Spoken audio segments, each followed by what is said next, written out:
નમસ્કાર, જય હિન્દ, વંદે માતરમ મિત્રો. સ્વાગત છે આપ સૌનું ગુજરાત ટુડે ન્યૂઝમાં. ચાલો નજર કરીએ ગુજરાતના તમામ 34 જિલ્લાઓની નાની મોટી ખબરોએ. પરંતુ તે પહેલા તમે આ વિડિયો કયા જિલ્લો અથવા ગામ શહેર મહોલ્લેથી જોઈ રહ્યા છો અમને કોમેન્ટ કરીને જરૂર જણાવજો, જેથી અમે તમારા ગામ શહેર મહોલ્લાની ખબર તમને સૌથી પહેલા પહોંચાડી શકીએ. ખબરની શરૂઆત કરતા પહેલા એક વિનંતી છે કે તમે આ વિડિયોને લાઇક કરી દેજો, કારણ કે જ્યારે તમે વિડિયો લાઇક કરો છો ત્યારે જ યુટ્યુબ અન્ય લોકોને આ વિડિયો બતાવે છે. તેથી અમારા માટે તમારો એક લાઇક ખૂબ જ મહત્વનો છે. રાજકોટ જેતપુરના પીથળિયા નજીક વિદેશી દારૂ ઝડપાયો છે. દારૂને એક ટ્રકમાં ટ્રોલી બેગમાં ડબ્બા રાખીને છુપાવવામાં આવ્યો હતો. રાજકોટથી જૂનાગઢ જઈ રહેલા ટ્રકને લોક પરિવહન બ્યુરોએ જપ્ત કર્યો છે. 57 લાખ રૂપિયાનું દારૂ જપ્ત કરવામાં આવ્યું છે. પોલીસે ટ્રક ડ્રાઈવરને ધરપકડ કરી છે. દારૂનો ઓર્ડર આપનાર અને મોકલનાર વ્યક્તિની શોધ ચાલુ છે. અમદાવાદના ખોખરામાં એક ઘટનાએ નગર નિગમના ભ્રષ્ટાચારને ઉજાગર કરી દીધો છે. ખોખરામાં એક જ જગ્યાએ વારંવાર ભૂસ્ખલનની સમસ્યા ઊભી થઈ રહી છે. વરસાદ વગર ગોરના કૂવા પાસે ભૂસ્ખલન થયું. છેલ્લા 2 વર્ષમાં એ જ સ્થળે 5 થી વધુ વખત ભૂસ્ખલન થઈ ચૂક્યું છે. વારંવાર થઈ રહેલા ભૂસ્ખલનના વિરોધમાં યુવા કોંગ્રેસે પ્રદર્શન કર્યું. યુવા કોંગ્રેસ કાર્યકરોએ ભૂસ્ખલન સ્થળ પાસે હવન કર્યું. અમદાવાદ દક્ષિણ બોપલમાં એક કારમાંથી પૈસાની ચોરી થઈ છે. 2 અજાણ્યા લોકોએ કારમાંથી એક બેગ ચોરી લીધો. તેમણે પલક ઝપકતા જ કારનો કાચ તોડી ચોરીને અંજામ આપ્યો. ફરિયાદમાં જણાવાયું છે કે કારમાં રાખેલા બેગમાં 2 લાખ રૂપિયા હતા. બોપલ પોલીસે સીસીટીવી ફૂટેજના આધારે તપાસ શરૂ કરી છે. રાજ્યમાં હાલ દ્વિઋતુઓનો પ્રભાવ જોવા મળી રહ્યો છે, જ્યાં સવારમાં ઠંડક અને બપોરે ગરમી અનુભવાશે. હવામાન વિભાગ અનુસાર નાળિયામાં લઘુત્તમ તાપમાન 11.8 ડિગ્રી સેલ્સિયસ નોંધાયું છે. અમદાવાદ અને ગાંધીનગરમાં લઘુત્તમ તાપમાન 18 ડિગ્રી સેલ્સિયસ આસપાસ અને મહત્તમ તાપમાન 32 ડિગ્રી સેલ્સિયસ સુધી રહેવાની સંભાવના છે. હાલ રાજ્યના હવામાનમાં કોઈ મોટો ફેરફાર થવાની શક્યતા નથી અને આવનારા દિવસોમાં પણ હવામાન આવું જ રહેશે.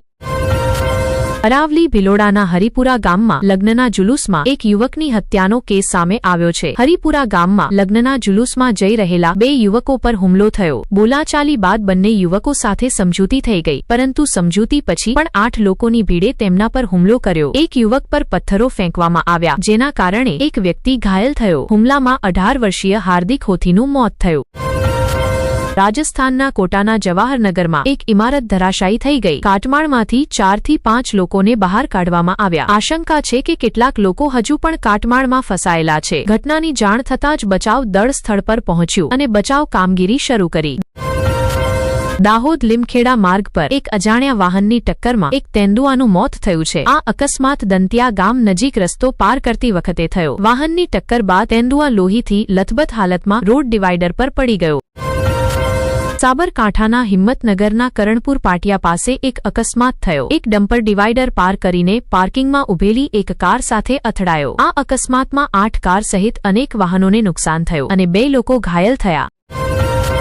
પ્રધાનમંત્રી નરેન્દ્ર મોદી આજે પરીક્ષા પે ચર્ચાના બીજા એપિસોડમાં વિદ્યાર્થીઓ સાથે સંવાદ કરશે. આ સત્ર દરમિયાન પ્રધાનમંત્રી બોર્ડ પરીક્ષા આપતા વિદ્યાર્થીઓને પરીક્ષાની તૈયારી, તણાવ વ્યવસ્થાપન અને અન્ય પડકારોનો સામનો કરવાની રીતો અંગે સલાહ આપશે. આ વર્ષે પરીક્ષા પે ચર્ચાના 9મા સંસ્કરણને 4 કરોડથી વધુ નોંધણીઓ મળી છે. જાપાનના પ્રધાનમંત્રી સાના તકાચીએ રવિવારે ઐતિહાસિક જીત મેળવી. મતદાન પૂર્ણ થયા બાદ 2 કલાકથી પણ ઓછા સમયમાં તકાચીના ગઠબંધને બહુમતી માટે જરૂરી 243 બેઠકોનો આંકડો પાર કરી લીધો. તેમની લિબરલ ડેમોક્રેટિક પાર્ટીએ શાનદાર જીત નોંધાવી, જેને વ્યાપક રીતે અત્યાર સુધીના તેના શ્રેષ્ઠ પ્રદર્શનોમાંનું એક માનવામાં આવે છે. સુરતમાં શેર બજારમાં ખાતું ખોલાવવાના બહાને ઠગાઈ કરનારાઓ સામે સાયબર ક્રાઇમ સેલે કાર્યવાહી કરી છે. અમદાવાદ અને મુંબઈમાંથી 2 આરોપીઓને ધરપકડ કરવામાં આવી છે. તપાસમાં જાણવા મળ્યું છે કે આરોપીઓ પોતાના ખાતાઓ પર કમિશન લઈને લેવડ-દેવડ કરી રહ્યા હતા. તપાસ દરમિયાન સાયબર ક્રાઇમ સેલને એ પણ સંકેતો મળ્યા છે કે તેઓ અન્ય લોકો સાથે પણ સંકળાયેલા છે.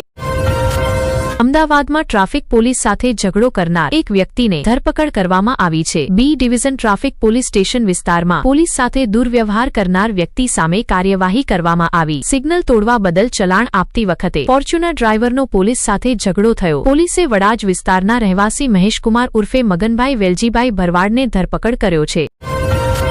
રાજકોટ સરજાહેરના મંગલા મેન રોડ પર ગોળીબાર થયો, તેમાં મુરગા ગેંગના સરગણા સમીરને ધરપકડ કરવામાં આવી છે. 29 ઓક્ટોબરે પેંડા ગેંગ અને મુરગા ગેંગ વચ્ચે ગોળીબાર થયો હતો. પોલીસને માહિતી મળી હતી કે આરોપી કડીમાં ફરી રહ્યો છે. આરોપી પોલીસથી બચવા માટે મહિલાઓના કપડાં પહેરીને ફરતો હતો. અમદાવાદ નગર નિગમના 6 વર્ષ જૂના ઇલેક્ટ્રિક વાહનના કરારમાં એક અજીબ પરિસ્થિતિ ઊભી થઈ છે. સહાયક નગર આયુક્ત માટે 6 વર્ષ પહેલા કરાર પર ખરીદાયેલી આ ઈવી કાર હાલમાં નગર નિગમની વર્કશોપમાં પડી છે. આ કાર માટે ભારત સરકારની એક કંપનીને 21,000 રૂપિયા પ્રતિ મહિના ભાડું આપવામાં આવતું હતું અને તેની કિંમત આશરે 10 લાખ રૂપિયા હતી. પરંતુ કરાર પૂર્ણ થયા બાદ 6 મહિના બાદ પણ કંપનીએ કાર પાછી લીધી નથી. નગર નિગમે ઈવી કારના ભાડા રૂપે કારની કિંમત કરતાં વધુ રકમ ચૂકવી છે. બિકાનેરના ખાજુવાલા વિસ્તારમાં આંતરરાષ્ટ્રીય સરહદ નજીક ફરી એક વખત પાકિસ્તાન સાથે જોડાયેલો એક ગુબ્બારો મળ્યો છે. ગુબ્બારા પર પાકિસ્તાન ઇન્ટરનેશનલ એરલાઇન્સ લખેલું હતું. ગ્રામજનોએ ગુબ્બારો જોયો અને તરત જ તેની જાણ કરી. ત્યારબાદ BSF અને અન્ય સુરક્ષા એજન્સીઓ સ્થળ પર પહોંચી. ગુબ્બારો ખાજુવાલા પોલીસ મથક વિસ્તારમાં 6B GM અલાદીન વિસ્તારમાં મળ્યો.